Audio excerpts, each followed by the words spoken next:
พี่ลึกพี่โลโพดโพว่าพ้นกันเลยรอพี่น้องเลยโอ๊ตพักกินพอผมมีบะโซ่เมื่อนั้นกูหิวแห้งเลยพักอีเลิศอะไรนี้พักอีเลิศมากินต้มตำพักอีเลิศมากินต้มตำมะหู เดี๋ยวไปเนาะกินเขาอุ้ยก็ลงมือก่อนหนูด้วย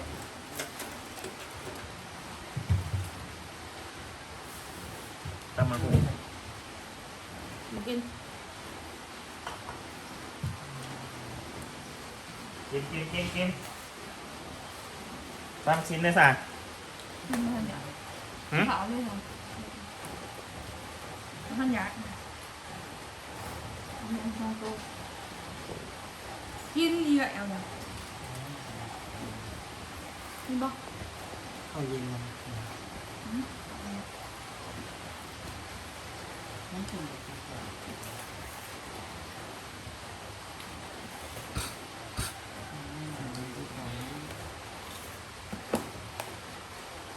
ทีแรกนะกินอยู่ไหนกินมันอยู่นอกไม่ต้องปวด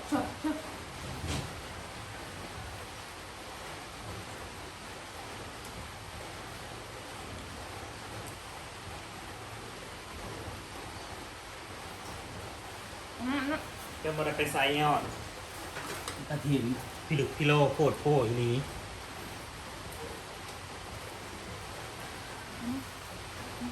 เชี่ย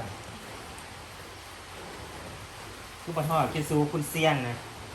คุณได้ยากคิดข่าวเด้อพ่อแม่พี่น้อง กำลังขึ้นเมนูวันฝนตก กินบ้านเลยกินบ้าน กินโลดยุบใส่ละลาย กินบ้าน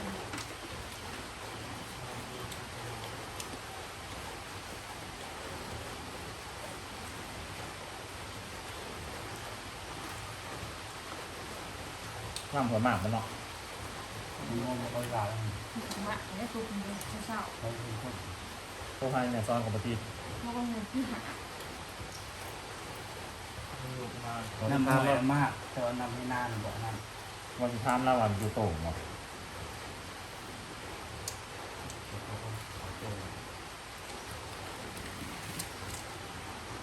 น้ำไม่นานอะไรล็อก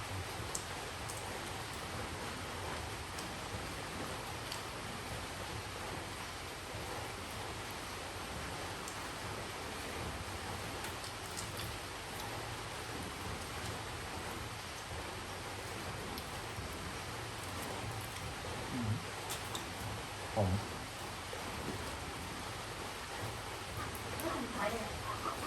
มันเคยถ้าเราปิดนะประตูนะ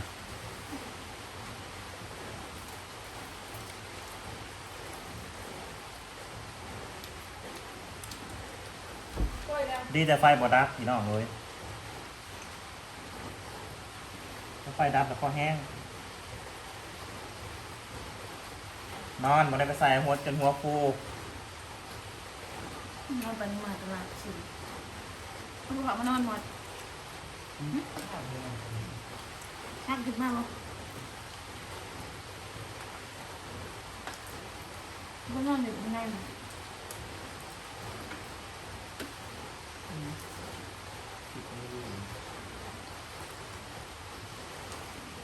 เขาเมื่อเนี่ยมันต้องถามว่า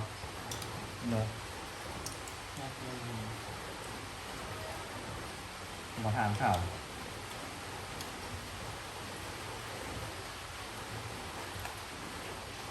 ไปคลายเกม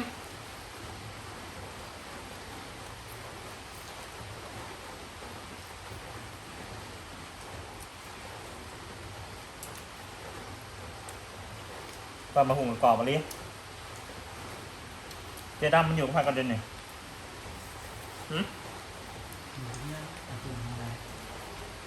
ชายมาหาม รอบไปร่วมนะตอน คนตรงนะมาให้ลงวะ เรียกมอนสกินนะ มันได้ลงมันได้กุ้งมากมันลงมาปล่อยลูกน้องมันว่ะ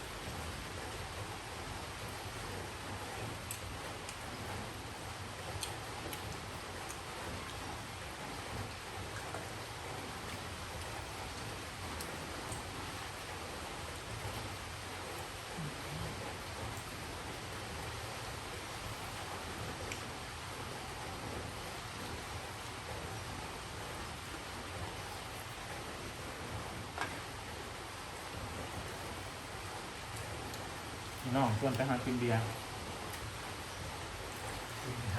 มันใส่ส่วนมึงยก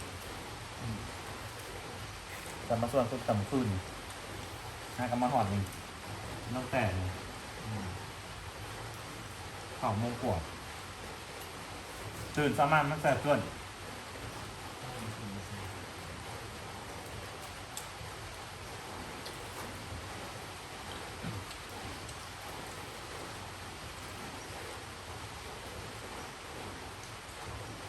ได้ส่วนมันมาเลี้ยงงัวคุณเนาะ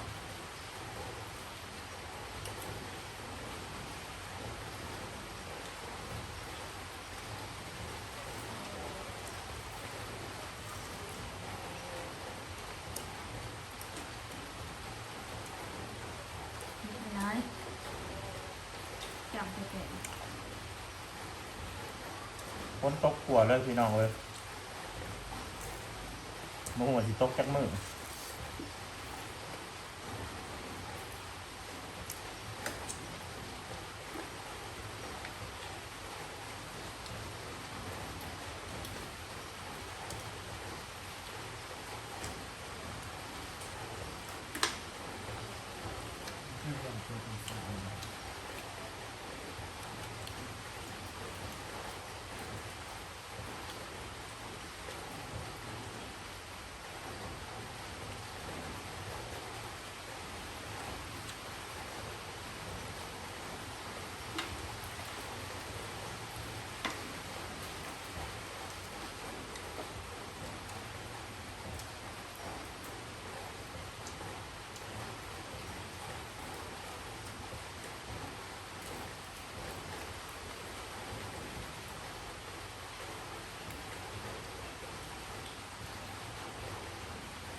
ใช้การหนาข้างที่นี่ทำมาดี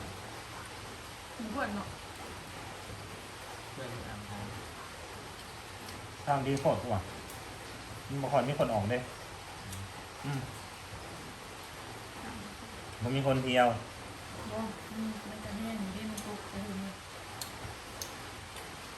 ผมว่าเพื่อนขึ้นมาก่อน ปลายชั่วโมง ให้มีตัวก่อนเมื่อวานก่อนเลยคุณจบมันก็แบบปีนเด้ โอ้ยมันตกคราวเดียวอันนั้นเยอะ จบประเดี๋ยวมาจบคนพ่อยจบแบบจะตั้ง มันก็พลอยอย่าง ต นี้ กแห้งกับอยู่พี่เมื่อน่ะไปทานทางบ้านก็มันกับตกแฉะ เลยมาในจานห้างใหญ่เป็นเอาดินใหญ่กุ้งบ้านี่ หมด เรา ได้ ว่า มากหมด ๆเมื่อนั้นอันนี้เดี๋ยวเพิ่มให้มันยืนอยู่นี่แป๊บเดียวกับเตียวเราเมื่อทางบ้านเพราะว่าเอานั่นไม่ได้ตกแห้งเขาว่า ที่มันตกมันบอก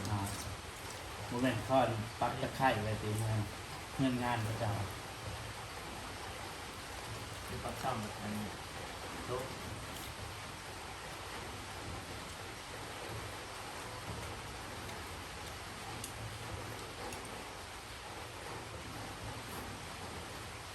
อันหนังมีนั่นนั่นสถานะเขามันหนักเป็นใช่ถึง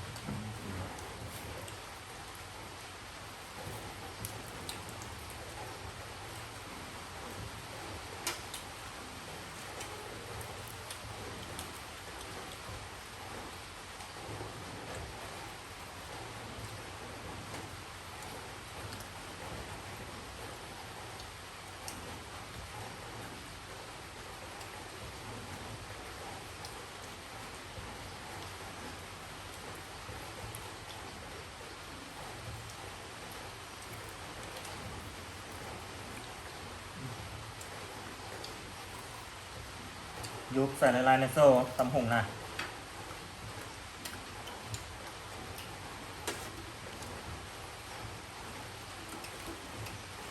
ยิ้มได้เปล่าคือหมักแต่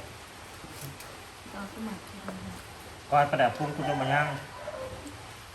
พิดศพเนาะ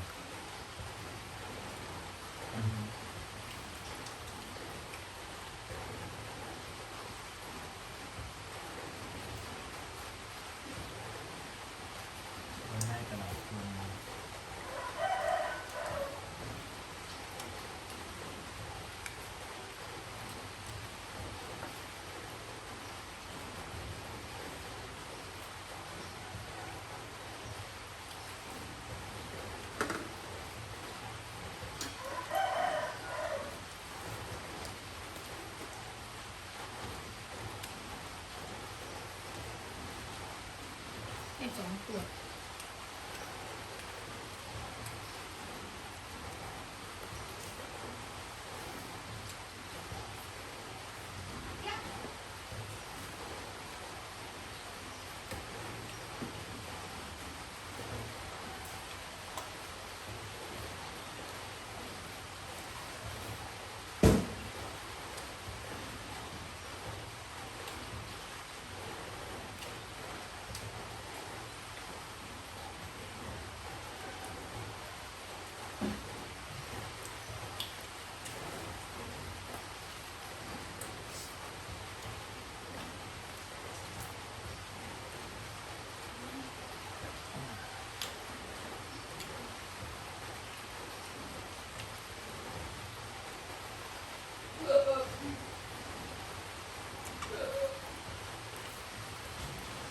บรรยากาศแบบนี้นะมันต้องมุกกระทะ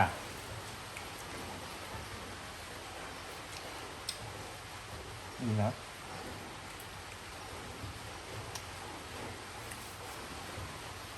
ไม่ได้เมื่อไหร่ได้กินหมูกระทะครับ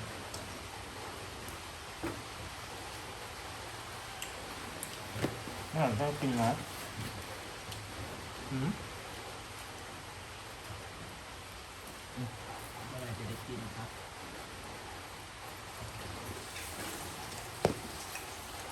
ทำไมมิกซ์น้อยอย่างนี้ครับ